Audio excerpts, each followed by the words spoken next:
Welcome to 3-Act Structure Explained, where we prove that every movie is secretly the same movie. This time we're looking at The Shining.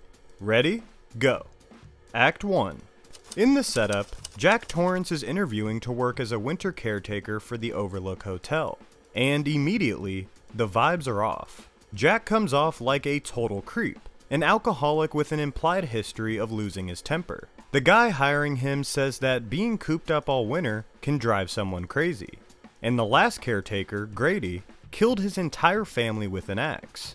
But Jack promises that that won't happen with him. You can rest assured, Mr. Ullman, that's not gonna happen with me. Yeah, that's real convincing. We also meet his wife Wendy and son Danny. Danny's a weird kid, and Wendy has a psychiatrist over to figure out what's going on with him. At least once, Jack hurt Danny while he was drunk, and we see that Danny has some kind of psychic power, with his imaginary friend Tony telling him that something bad is going to happen at the hotel. Tony.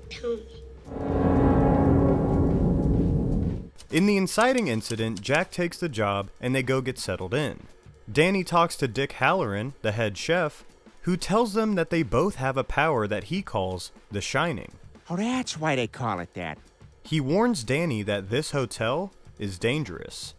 It's never made clear what's wrong with the hotel exactly, but bad things have happened here and something is haunting it.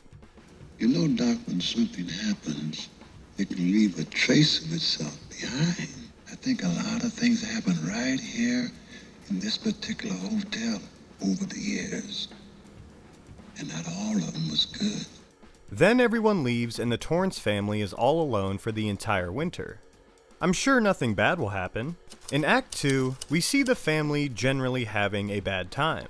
Some of the issues are supernatural, like with Danny seeing visions of ghosts and people who died here. But some are mundane. Jack took the job partly to get some writing done on his novel, but he's got writer's block.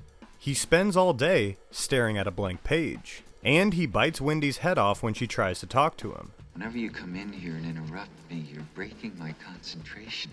You're distracting me, and it will then take me time to get back to where I was. In the midpoint, the story stops hinting at bad stuff happening and finally moves on to it actually happening.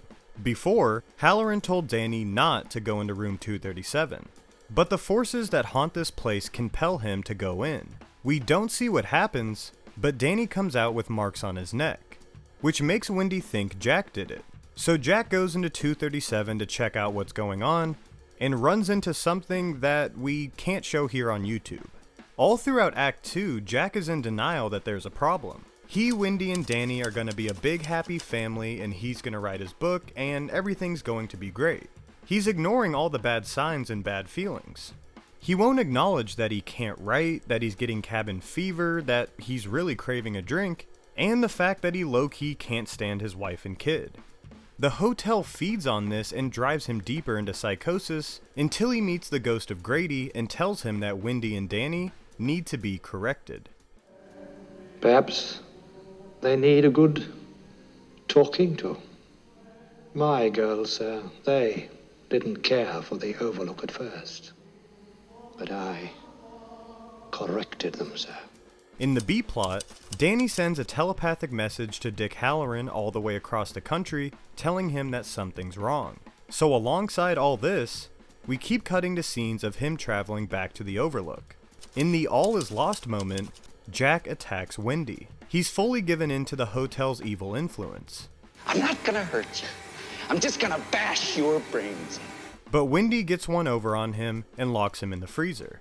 In most movies, there would be a shift here, where Jack realizes what he's been doing is wrong and he loves his family.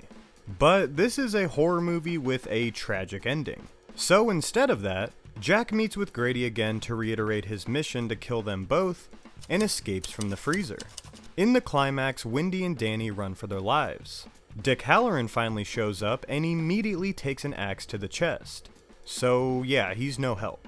Danny leads Jack into the hedge maze outside and sneaks away, leaving Jack to get lost in the cold. And the story resolves as Wendy and Danny escape back to civilization and Jack freezes to death.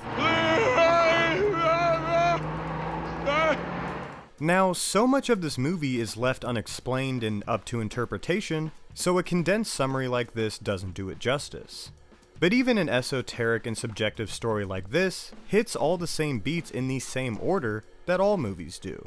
So what can we learn from this story? Or in other words, what did Jack fail to learn? Here are the major themes. Temptation. All people have the pull to do things that are bad for them, whether it be alcohol, sex, violence, etc. But you can't let that desire consume you. Isolation. You can't cut yourself off from other people, either physically or emotionally. You need a strong connection with loved ones to stay happy and healthy. And the past. You can't ignore bad things that happened in your personal life or in history. Otherwise, they'll fester and infect any potential good times here and now. Here's Johnny! Click the card on the left to see how another movie follows 3-act structure. Click the card on the right for a full explanation of what 3-act structure is and how it works. Subscribe if you like these videos and want to see more. And leave a comment if there's a movie you want to see the channel talk about next.